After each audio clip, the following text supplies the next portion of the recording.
અંકલેશ્વર જીઆરડીસીમાં આવેલી ઇન્ડોકેમ ગણેશ ઇન્ડસ્ટ્રીઝમાં આગ ફાટી નીકળતા દોડધામ મચી જવા પામી હતી. સદનસીબે બનાવમાં કોઈ જાનહાનિ થઈ ન હતી.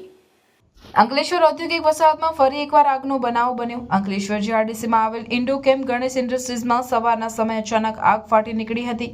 આગ ફાટી નીકળતા દોડધામ મચી જવા પામી હતી. બનાવની જાણ કરવામાં આવતા જ અંકલેશ્વર ડીપીએમસીના 4 ફાયર ફાઇટર ઘટના સ્થળે પહોંચ્યા અને આગ પર કાબુ મેળવ્યો હતો. આગ લાગતા જ કંપનીના કર્મચારીઓ બહાર નીકળી જતા કોઈ જાનહાનિ થઈ ન હતી. વેસ્ટમાંથી પ્લાસ્ટિક શીટ બનાવતા યુનિટમાં આગ લાગી હોવાનું પ્રાથમિક તપાસમાં બહાર આવ્યું છે. આ મામલે સેફટી એન્ડ હેલ્થ વિભાગ તેમજ ગુજરાત પ્રદૂષણ નિયંત્રણ બોર્ડ વધુ તપાસ ચલાવી રહ્યું છે. આજે અંદાજિત 11:30 ની આસપાસ ફાયર કોલ આવ્યો હતો અને સ્થળ પર પહોંચતા જાણવા મળ્યું કે પ્લાસ્ટિક વેસ્ટના ગોડાઉનમાં આગ લાગેલી છે, જે ગણેશ એન્ટરપ્રાઇઝના નામે છે એવું જાણવા મળેલ છે. લગભગ 4 થી 5 જેટલા ફાયર ટેન્ડરથી અમે આગને તરત નિયંત્રણમાં લીધેલી છે. હાલ કુલિંગ પ્રક્રિયા ચાલી રહી છે અને કદાચ અડધો કલાકની અંદર સંપૂર્ણતઃ આગ બુઝાઈ જશે એવું અમારું અનુમાન. કારણોમાં જે ભાઈનું ગોડાઉન છે એમણે એવું કીધું કે નજીકમાં ઇલેક્ટ્રિકલ પેનલ હોવાથી કદાચ શોર્ટ સર્કિટના હિસાબે આગ લાગી હોઈ શકે. નુકસાન બાબતે હું એમાં કંઈ કહી શકું એમ નથી. નુકસાનની ગણતરી અમારામાં આવતી નથી. અમે normally fire emergency call attend કરતા હોઈએ છીએ અને આગ બુઝાવવાની અમારી મુખ્ય કામગીરી હોય છે.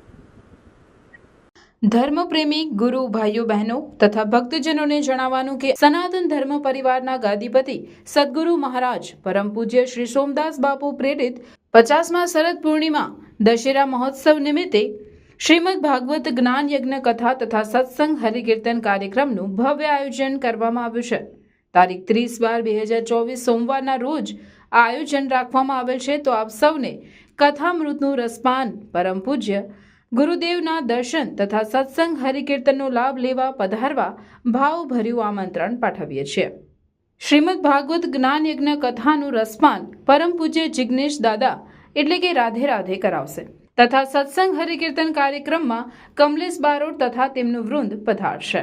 સનાતન ધર્મ દ્વારા 50મા શરદ પૂર્ણિમા એટલે કે સુવર્ણ જયંતિ મહોત્સવ પૂજ્ય સોમદાસ બાપુના સાનિધ્યની અંદર ઉજવવા જઈ રહ્યા છે.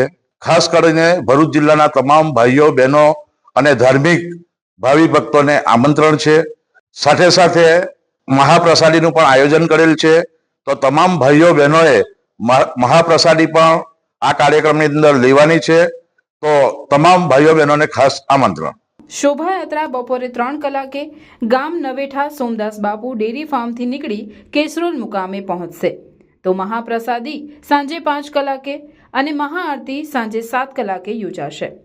પૂજ્ય બાપુશ્રીની અમૃતવાણી રાત્રે 8 કલાકે અને કથાનો પ્રારંભ રાત્રે 8:30 કલાકે થશે. તો સત્સંગ હરિકીર્તન કાર્યક્રમ કથાના વિરામ બાદ યોજાશે. શુભ સ્થળ કેસરોલ, તાલુકો જિલ્લો ભરૂચ, દહેજ રોડ ટોલનાકાની બાજુમાં.